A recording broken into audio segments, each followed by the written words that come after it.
This presentation is an analysis of William Blake's Songs of Innocence. The Songs of Innocence were written in 1789, and the Songs of Experience were added in 1794.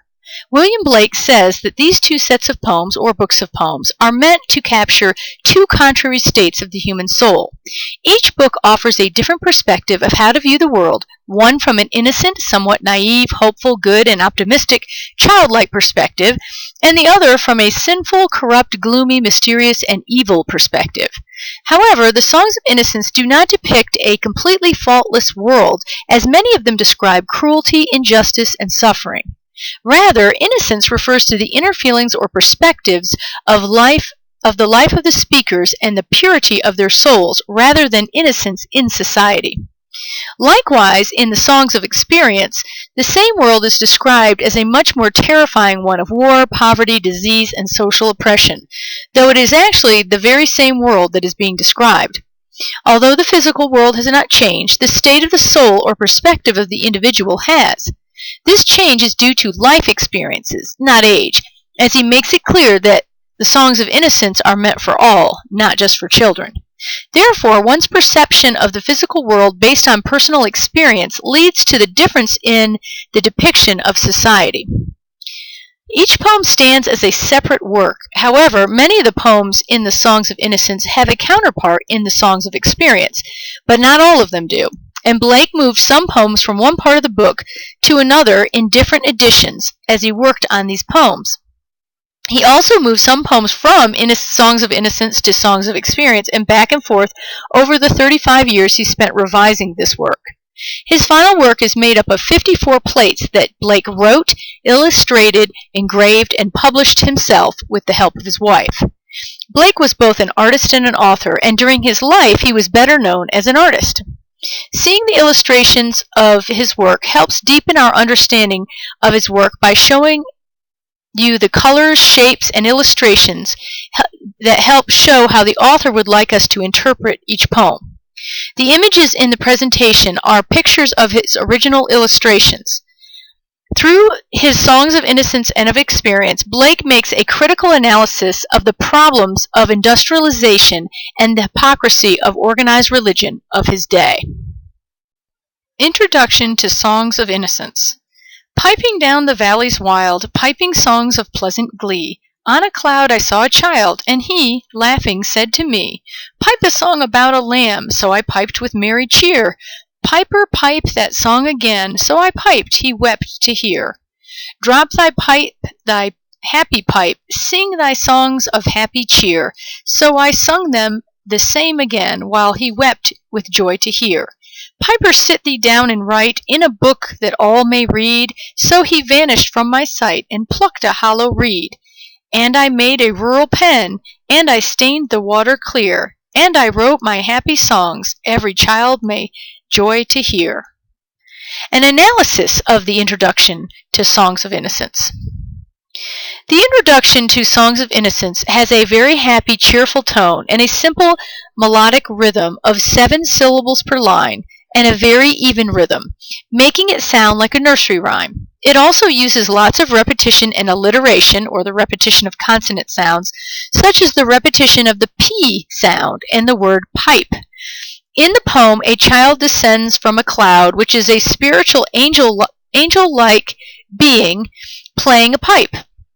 He acts like a muse, telling the poet to pipe a song about a lamb, which is a reference to the Lamb of God, or Jesus. The angel requests that the poet sing happy and joyful poems, which is what follows with the poems in the Songs of Innocence. The Lamb. "Little lamb, who made thee? Dost thou know who made thee? Gave thee life and bid thee feed by the stream and o'er the mead? Gave thee clothing of delight, softest clothing, woolly bright. Gave thee such a tender voice, making all the vales rejoice. Little lamb, who made thee? Dost thou know who made thee? Little lamb, I'll tell thee, little lamb, I'll tell thee. He is called by thy name, for he calls himself a lamb. He is meek and he is mild, he became a little child. I a child and thou a lamb, we are called by his name. Little lamb, God bless thee, little lamb, God bless thee." Analysis of the Lamb in the Songs of Innocence. The Lamb has a common theme in the Songs of Innocence, the story of the Lamb of God, or Jesus. The poem is similar to the popular catechistic question-answer form of a child's Sunday school or religious lesson, and uses the simple repetition in rhyme often used in nursery rhymes. The poem is typical of the Songs of Innocence in its simplicity and in its positive and hopeful tone. In this case, the poem offers the reassuring message that God made Jesus for us in the Lamb of God. The Chimney Sweeper from Songs of Innocence. When my mother died I was very young, and my father sold me while yet my tongue could scarcely cry, "Weep, weep, weep, weep." So your chimneys I sweep, and in soot I sleep. There's little Tom Decree, who cried when his head, that curled like a lamb's back, was shaved. So I said, "Hush, Tom, never mind it, for when your head's bare, you know the soot cannot spoil your white hair." And so he was quiet, and that very night, as Tom was a-sleeping, he had such a sight, that thousands of sweepers, Dick, Joe, Ned, and Jack, were all of them locked up in coffins of black. And by came an angel who had a bright key, and he opened the coffin and set them all free. And down a green plain, leaping, laughing, they run, and wash in a river, and shine in the sun. Then naked and white, all their bags left behind, they rise upon clouds and sport in the wind. And the angel told Tom if he'd be a good boy, he'd have God for his father and never want joy.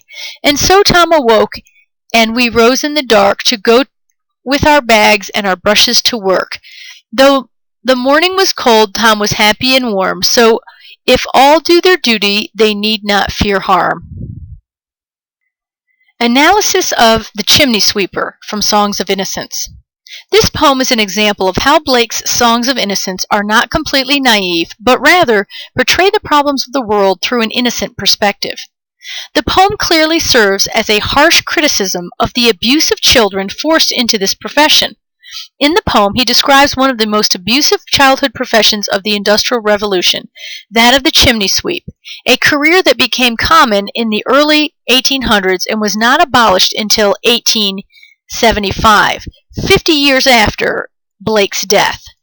Since the average size of a London chimney was 7 square inches, boys as young as 4 years old were often sold by their parents to master chimney sweeps to climb into the chimneys and clean them with a brush by hand. These young boys spent up to 6 hours in the chimneys and were forced to carry bags of soot that weighed up to 30 pounds. The dangerous profession caused deformities of the spine, legs, and arms, testicular cancer, and early deaths to thousands of young boys. In The Chimney Sweeper, in the Song of Innocence, the chimney sweeper was sold by his father after his mother's death when he was so young that he could scarcely cry, "Weep," which of course sounds like sweep, and also weep as if he were crying. The poem describes a deformity in a young chimney sweep when he says that his back curled like a lamb's back. He also references the early deaths of that profession by discussing that thousands of sweepers were all of them locked up in coffins of black. Being that this poem is included in the Songs of Innocence, Blake offers hope by comforting the young chimney sweep by telling him about an angel who in death will eventually set them all free and wash them clean, allowing them to finally play as children should, with the lines, "Then down a green plain, leaping, laughing they run, and wash in a river and shine in the sun." Thus the chimney sweep is comforted in the promise of heaven after death, where, if he be a good boy, he'd have God for his father and never want joy. Thus Blake points out the weak promise the church of his day gave the poor, abused, and abandoned children, that of heaven, but only after death.